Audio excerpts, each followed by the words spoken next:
Ayan, isang mapagpalang umaga mga kagot. Dito na naman tayo sa ating Word of God. Basahin muna natin ang Job chapter 22 verse 25 to 28 mga kagot. Ang sabi niya rito, ang Diyos na makapangyarihan ang ituring mong yaman, na siyang ginto't pilak na iyong papahalagahan. Sa kapangyarihan Diyos ka palaging magtiwala at ang may kapal ang magkukunan mo ng tuwa.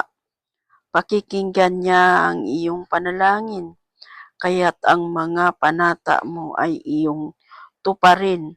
Lagi kang magtatagumpay sa iyong mga balak at ang landas mo ay magliliwanag. Amen. Purihin ang Diyos at ang kanyang mga salita. No? Dahil ang sabi niya rito, ang Diyos ang ituring nating kayamanan mga kagot upang tayo'y magtatagumpay sa lahat ng ating mga balak sa buhay mga kagot. Dahil siya lamang ang makapagbigay ng lahat ng kasapatan sa ating buhay mga kagot. Kaya bago tayo mag-pray mga kagot, kakanta po muna tayo ng isang awitin para sa ating Panginoon mga kagot. Pusong dalisay mga kagot. Pusong dalisay ang aking nais, nalikhain mo Diyos para sa akin.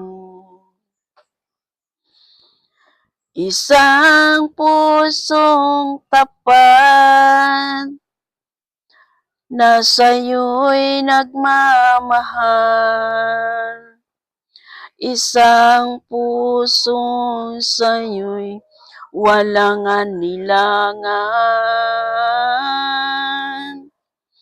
Isang pusong itinitibok na ika'y parangalan. Handog ko'y papuri sa'yo lamang, Jesus. Pusong dalisay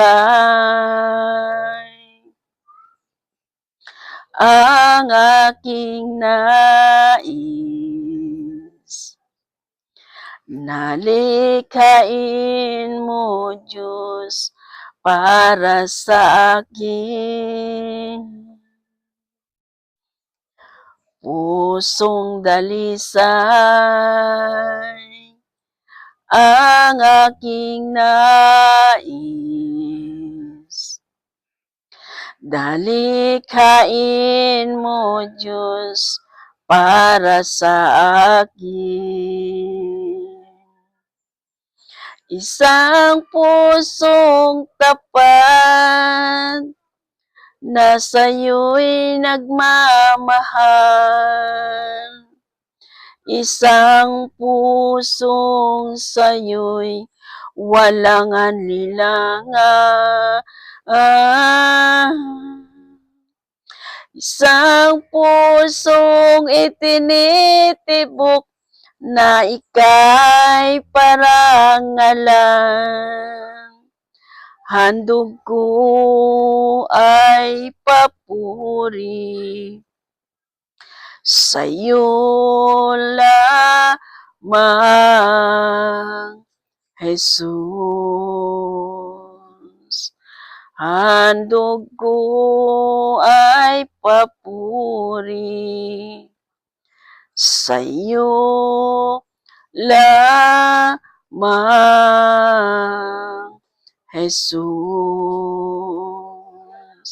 Handog ko ay papuri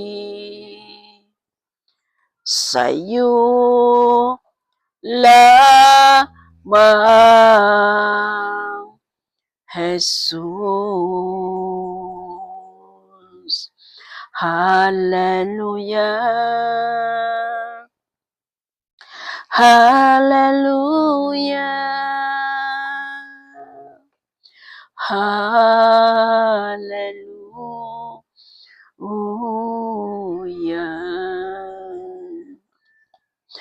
Banal at dakilang Diyos, amang makapangyarihan sa lahat. Lubos ka naming pinupurit, sinasamba sa umagang ito, Panginoon. Napatuloy niyo kami, O Diyos, samahan, kabayan, ingatan. Sa buong maghapon na ito, Panginoon, sa biyaya at habag mo, Panginoon, ay muli kami gumising na may lakas, Panginoon, Lord Jesus. Dalangin namin muli, Ama, sa umagang ito. Ang iyong malayang muling pag-iingat sa amin sa buong maghapon, Panginoon. Patuloy niyo kaming turuan, Panginoon, pangunahan sa lahat ng aming mga iniisip at binabalak, Panginoon. Ngunit sa iyo ang katagumpayan ng lahat ng ito, Diyos. Ang sabi mo, Panginoon, sa iyong mga salita, na ikaw ang ituring naming kayamanan, Panginoon, upang kami magtatagumpay sa lahat ng aming minabalak sa aming buhay, Panginoon. Salamat, Panginoon, sa mga salita mong ito na patuloy mong pinapaalaala sa amin na ikaw ang tunay na Diyos at makapangyarihan sa lahat, Panginoon, Lord Jesus. Patuloy mo ito, Diyos, balutin na yung banal at buhay na dugo. Ang aming dalangin, panalangin, Panginoon, na ito'y makarating sa iyong banal na tahanan at banal na luklukan, Panginoon. Salamat, Panginoon, sa buhay kong ito, Panginoon, na patuloy mo ako binigyan ng kalakasan sa umagang ito. I pray din, Lord God, sa buhay ng mga nakikinig at makapanood ng video kong ito, Panginoon, na sila din, O Diyos, ay patuloy mong pagkalooban ng kalakasan, kalusugan upang magamit nila ito, Panginoon, sa kanilang buhay at sa buong maghapon na anuman ang kanilang gagawin, Panginoon, Lord Jesus. At higit sa lahat, Lord, ang bidyong ito, Panginoon, ay maraming maabot, Lord, na mga kaluluwang buhay, Panginoon. Makaabot ito, Diyos, sa iba't ibang bansa, Panginoon, sa OFW, Panginoon, na patuloy niyong bibigyan sila, Panginoon, ng espiritu ng kapayapaan, kagalakan, hinahunan, Panginoon, higit sa lahat, Lord, ay ituring kanilang kayamanan sa kanilang buhay at maging sentro kanila, Panginoon, sa kanilang buhay, Panginoon. Kaya, Lord God, patuloy mo silang pagkaluban ng kalakasan, kalusugan, ang mga OFW, Panginoon, sa lahat ng iba't ibang bansa, Panginoon, na makaparinig at makapanood ng video kung ito, Panginoon, ay patuloy niyo silang i-bless at pagpalain, Panginoon. Salamat muli, Ama, sa umagang ito, sa oras na ito, sa iyong kapurihan, kalwalatian, sa tanging mong pangalan, in Jesus' name. Amen, amen, and amen.